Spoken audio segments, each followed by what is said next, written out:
بسم الله الرحمن الرحيم. Assalamualaikum dan salam sejahtera.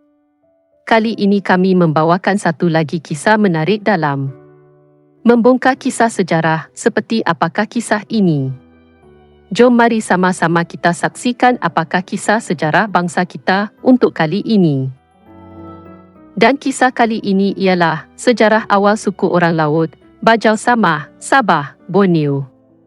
Seperti apakah kisah ini? Jom mari kita saksikan apakah kisah kali ini dalam sejarah bangsa kita.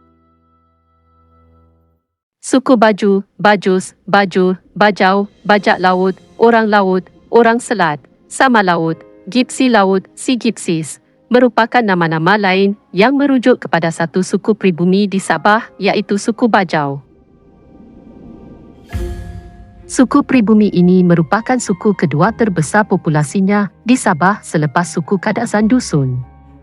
Suku Bajau merupakan satu suku di Sabah yang kaya dengan variasi seni budaya malah asal keturunannya serta adat resam yang unik.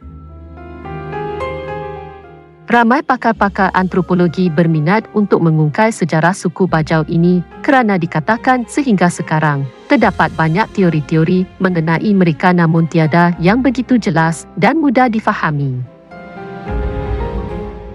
Christian Pelas 2006 menyatakan bahawa orang Bajau adalah orang laut, kelompok masyarakat maritim yang mengamalkan ragam hidup di laut. Seorang pengkaji barat tersohor iaitu Dr. Halri pernah menulis satu kenyataan mengenai orang Bajau iaitu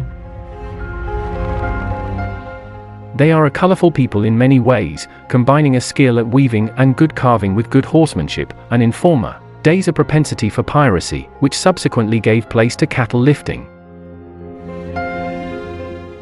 Di dalam kita cuba menyingkap dan mengenali suku Bajau ini, mungkin ramai yang di luar sana tidak mengetahui apabila kita berbicara mengenai orang Bajau ini sebenarnya hendaklah merujuk kepada dua kelompok orang Bajau. Ini kerana orang Bajau terbahagi kepada dua kelompok suku, iaitu Bajau Pantai Barat dan Bajau Pantai Timur. Oleh kerana orang Bajau mendiami dua kawasan berbeza, iaitu di Pantai Barat dan Pantai Timur Sabah, ini memungkinkan adanya variasi di dalam pelbagai aspek sama ada selang bahasa, budaya dan adat istiadat. Perbezaan ini dapat dilihat dari segi pertuturan, pakaian tradisi, adat resam dan budaya. Dari segi geopolitik dulu kala sebelum zaman pemerintahan SB pula Bajau Pantai Barat terdedah secara langsung kepada pengaruh Ketuanan Kesultanan Brunei dan Bajau Pantai Timur terdedah kepada pengaruh Kesultanan Maguindanao dan Kesultanan Sulu. Tambahan pula, menurut Lebar 1920, suku Bajau sendiri mempunyai lebih dari 190 sub-etniknya yang tersendiri seperti orang laut, Bajau Samah, Bajau Kubang, Bajau Omadal, Bajau Simunul, Bajau Ubian dan sebagainya. Dari segi populasi pula, suku Bajau Pantai Barat menetap di sekitar Tempasuk, Abai, Pendasan, Mengkabung, Inanam, Darau, Menggatal, Likas, Sembulan, Tanjung Aru, Petagas, Putatan, Kinarut, Kawang dan Papar. Manakala suku Bajau Pantai Timur menetap di sekitar Sandakan, Lahad Datu, Sempurna, Kunak dan Tawau. Jika di negara Filipina pula, populasi orang Bajau ramai terdapat di Zamboanga dan juga gugusan kepulauannya seperti di Basilan, Jolo, Siasi, Tawi-Tawi dan Sibutu. Di Indonesia pula, populasi orang Bajau juga ramai tertumpu di daerah pantai timur Sulawesi. Mungkin ramai tidak mengetahui bahawa orang Bajau juga ada di negara Australia. Mengikut sejarahnya, orang Bajau Australia telah pun wujud di bumi Australia Barat lebih kurang 200 tahun yang dahulu. Kerana mereka adalah bangsa pengembara dan oleh kerana tuntutan ekonomi menyebabkan mereka menjadikan bumi Australia Barat sebagai tempat tinggal mereka. Daerah-daerah seperti Perth, Port Adelaide, Katanning, Geraldton, Syaigap, Katara, Albury, Brumere dan Tum adalah daerah-daerah tumpuan penempatan mereka.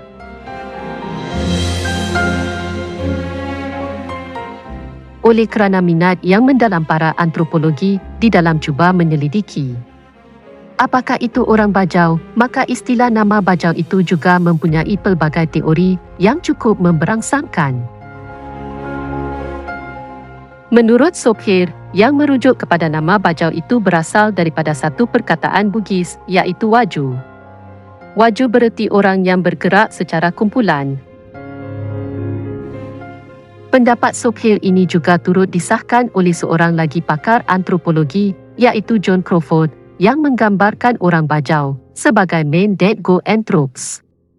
Bagi Benjy, Wallace pula berpendapat perkataan Bajau merupakan singkatan daripada perkataan bajak laut atau baja laut yang bererti lanun. Bagi seorang pakar antropologi tempatan, iaitu Dr. Hassan Madnur pula berpendapat perkataan Bajau berasal daripada perkataan berjauhan yang menggambarkan cara hidup orang Bajau yang sentiasa berjauhan. Dan ini disahkan oleh Yap Beng Liang melalui kerja lapangannya ketika menyelidik mengenai orang Bajau di Semporna. Beliau juga sependapat bahawa perkataan Bajau itu dipetik daripada perkataan berjauhan. Ini kerana pada masa dahulu orang Bajau sentiasa berada di laut, iaitu berjauhan dari kawasan darat. Sebenarnya nama Bajau itu adalah satu nama yang datangnya daripada orang asing ini kerana ada pendapat mengatakan bahawa orang Bajau lebih gemar memanggil diri mereka dengan nama sama ataupun sama.